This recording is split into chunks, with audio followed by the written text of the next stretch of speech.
श्रीशैलेशदया पात्रं देवद्याभिगुणान्नवं यतीन्द्रप्रवरं वन्दे रम्यजामातरं मुनिम् लक्ष्मीनाथसमारम्भां नाथयामुनमध्यमाम् अस्मदाचार्यपर्यन्तां वन्दे गुरुपरम्पराम् श्रुतपदाम्बुजयुग्मरुग्म व्यामोहतस्तनितनाय दिनाय मेने अस्मद्गुरोर्भगवतोऽस्य दयैकसिन्धोः रामानुजस्य शरणौ शरणं प्रपद्ये। ज्येष्ठायां श्रावणे जातं पत्न्या लब्धप्रबोधकं यतीन्द्रपादुकाशप्तं कुङ्गिलाचार्यमाश्रये।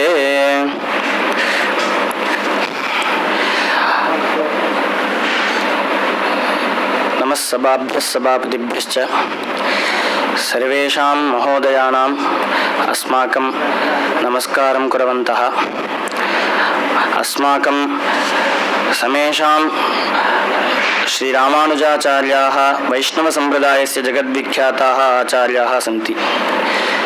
ते भगवतः श्रीमन्नारायणस्य विशिष्टाद्वैतसिद्धान्तस्य परमप्रचारकाः, शरणागतिधर्मस्य प्रतिष्ठापकाः, भक्तिमार्गस्य महोपदेष्टाराः च सन्ति।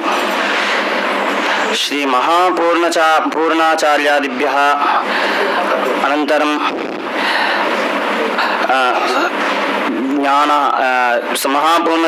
महापूर्णाचार्यादिभ्यः सम्यक् उपदिष्टविद्यां प्राप्य स्वशिष्येभ्यः तां सम्यक् प्रसारयामासुः।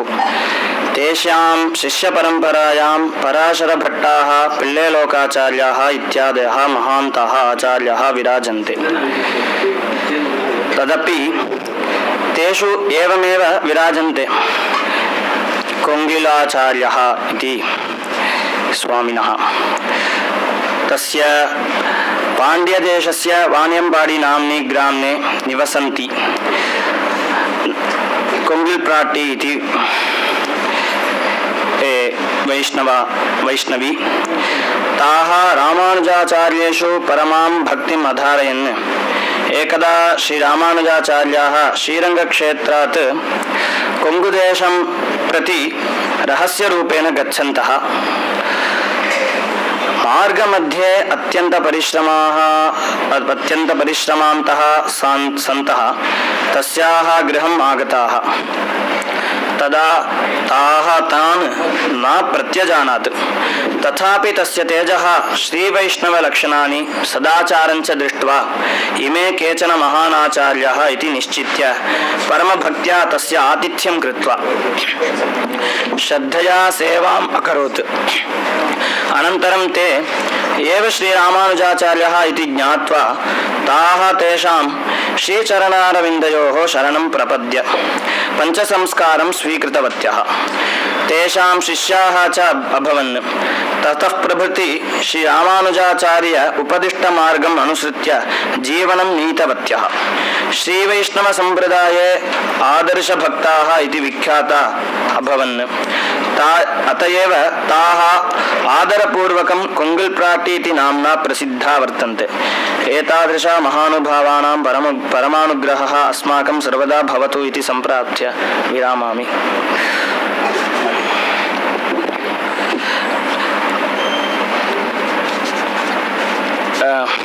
अडियन्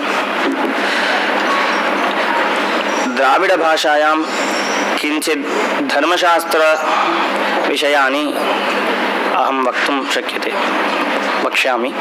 कोङ्गिल्प्राट्टि வைபவத்தை எல்லாருமே தமிழில் கேட்டிருப்பா.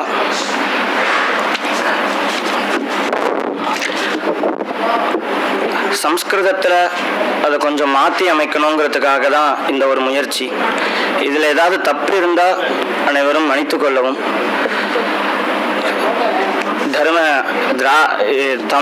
தமிழில் தர்மசாஸ்திரத்தை பற்றி கொஞ்ச நேரம் சொல்லணும் அப்படின்னு சொல்லி சுவாமி விண்ணப்பிச்சிருந்தார்.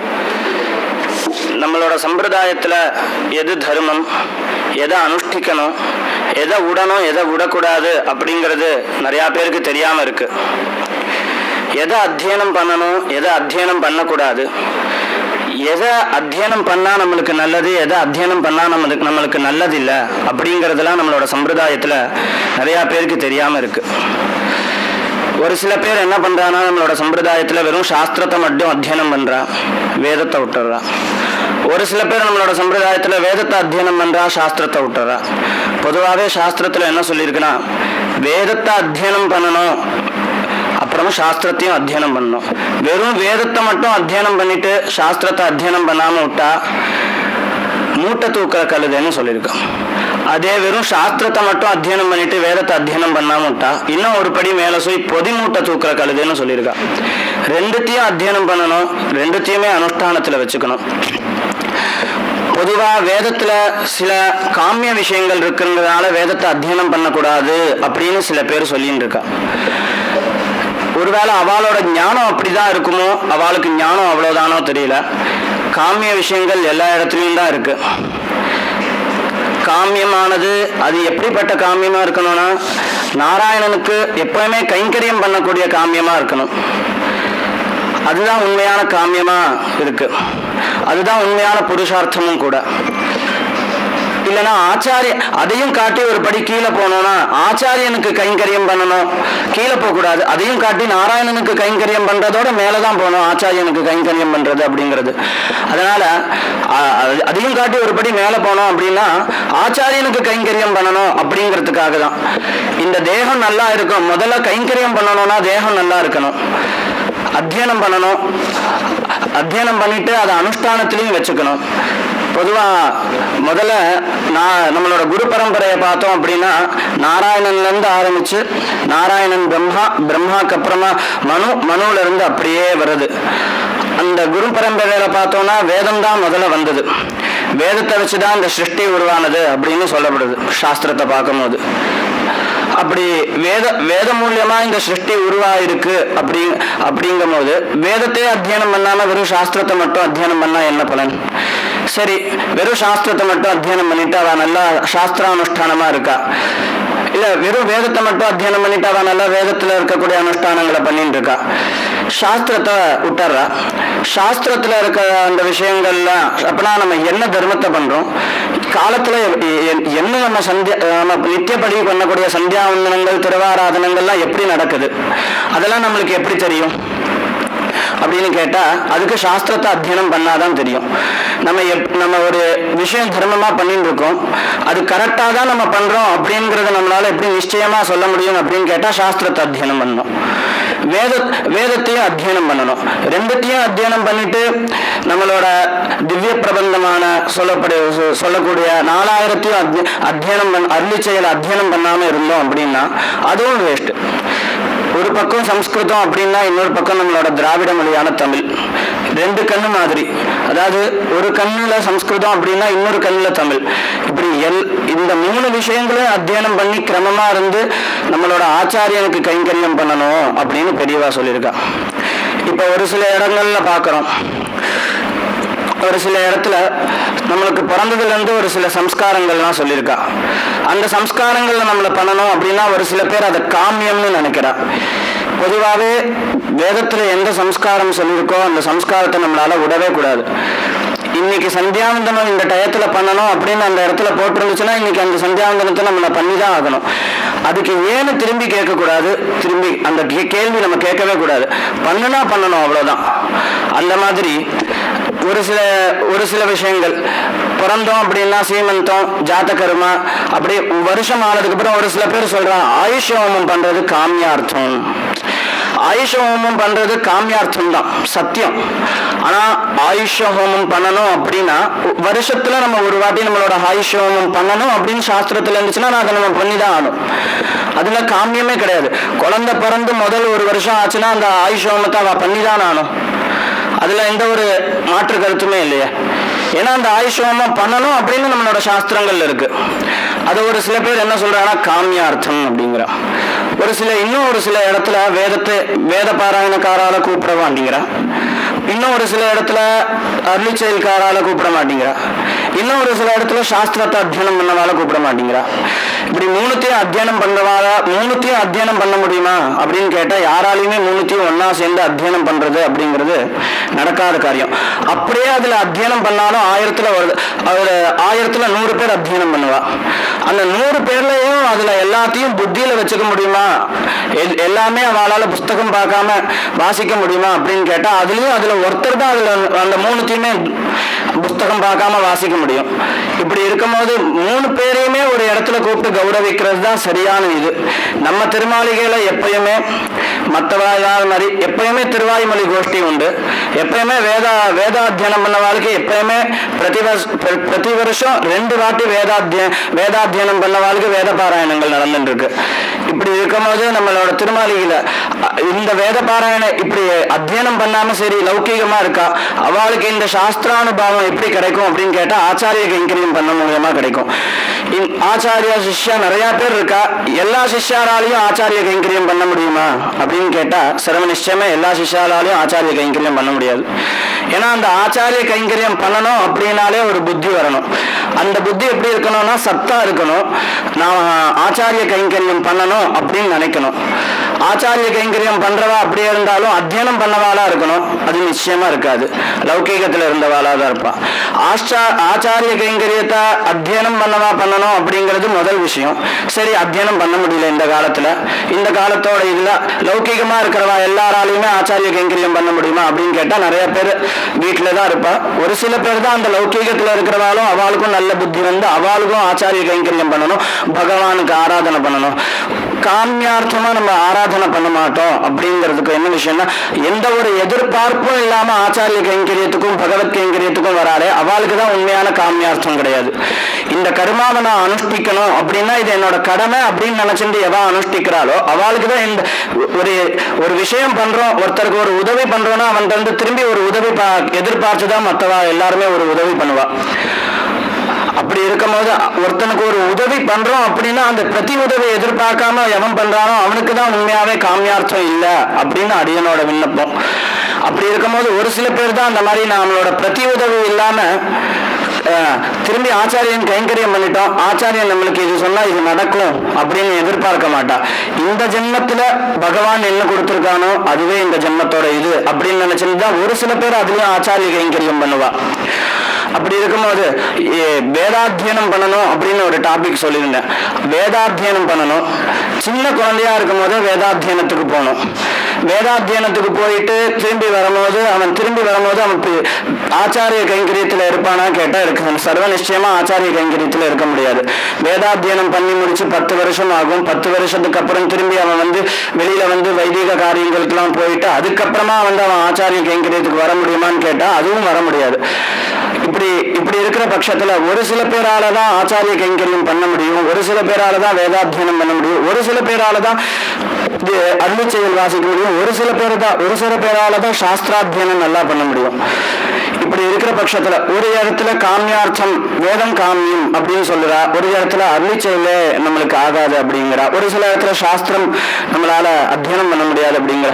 இப்படி நம்மளோட சம்பிரதாயத்துல ஒவ்வொரு இடத்துல ஒவ்வொரு விதமான விஷயங்கள் நடந்துட்டு இருக்கு.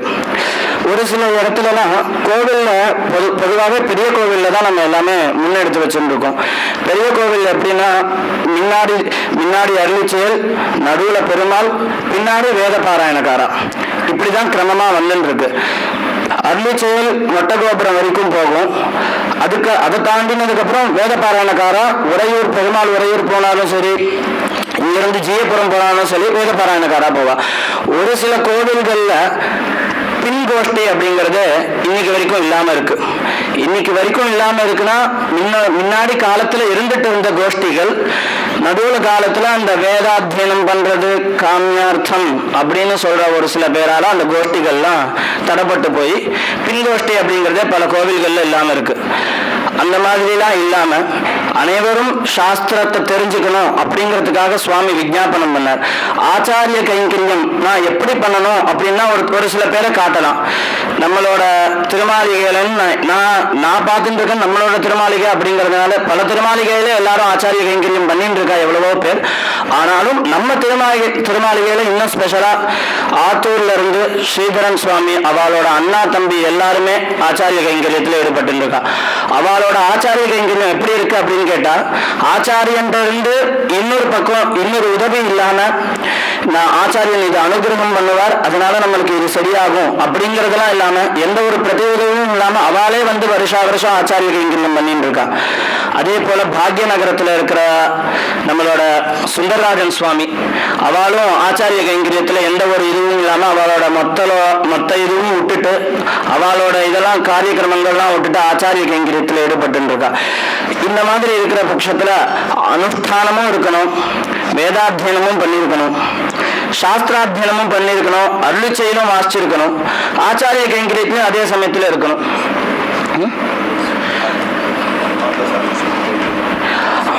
நம்மளோட மெட்ராஸ்ல பார்த்தசாரதி சுவாமி கோவில்ல, பெருமாள் கோவில்ல முரளி சுவாமி அப்படிங்கிறவர் வந்து அருளிச்செய லௌகீகமா இருந்தார். அதுக்கப்புறமா அருளிச்செயல் வாசிச்சுட்டு அதுல இருந்து ஸ்ரீமான் தாங்கியா இதாகி அதுல இருந்து கைங்கரியம் பண்ணிட்டு இருக்கா.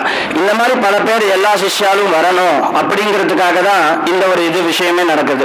வருஷா வருஷம் எதுக்கு ஆச்சாரியனோட திருநக்ஷத்திரம் கொண்டாடுறோம் அப்படின்னா, நித்தியமும் சந்தியாவந்தனம் பண்றோம். 108 காயத்ரி பண்ணா அதுல ஒரு 11 காயத்ரி தான் இருக்கும். சந்தியாவந்தனத்தை யாராலையும் ஸ்கிப் பண்ண முடியாது. 1008 பண்ணா அதுல ஒரு 108 காயத்ரி தான் நம்மளோட மனசுக்கே வரும். அது போல நித்திய வருஷா வருஷம் நம்ம கொண்டாடுறோம். அதுல இந்த மாதிரி ஸ்ரீதரன் சுவாமி, முரளி சுவாமி, சுந்தரராஜன் சுவாமி அவளை போல எல்லாரும் நிறைய பேர் ஆச்சாரிய கைங்கரியத்துல ஈடுபடணும். ஆச்சாரிய கைங்கரியத்துல மட்டும் ஈடுபடக்கூடாது, வேதாத்தியனம் பண்ணணும், அதுல என்ன விஷயங்கள் சொல்லியிருக்காலோ அதை பண்ணணும், அனுஷ்டானம் பண்ணணும், அதுக்கப்புறம் அருளி செயலும் வாசிக்கணும், சாஸ்திராத்தியனமும் பண்ணணும் அப்படிங்கிறது சுவாமி இன்னைக்கு விஞ்ஞாபிக்க சொன்னார்.